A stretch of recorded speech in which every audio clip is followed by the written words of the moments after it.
Hmm, okay. Good day sa ating lahat. Ngayon naman ay i-review natin ang ngayon ay nag-viral at isa sa mga platforms ni now Senator-elect Bam Aquino. Ayon sa kanya, sabi niya dito, 50,000 pesos na sahod para sa mga nurses.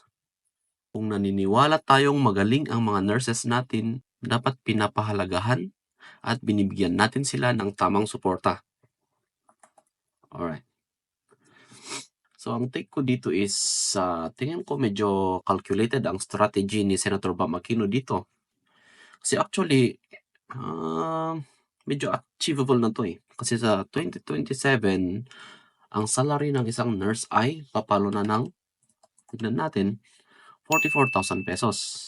So, maliit lang iba-bump niya sa actual na sahod ng mga nurses natin, which is 6,000 pesos. Ang tanong lamang diyan is, if ipu-push through ni Senator Bam Aquino na pati ang private sector ay maitataas din niya sa 50,000 pesos. Personally, medyo I doubt it, but hopefully mapataas nga niya ang mga sahod ng mga nurses natin in the private sector. Para across the board, lahat ng nurses sa Pilipinas ay magkaroon ng 50,000 pesos na sahod kada buwan.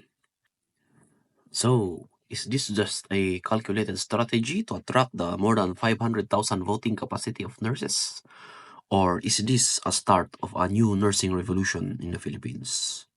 Abangan natin.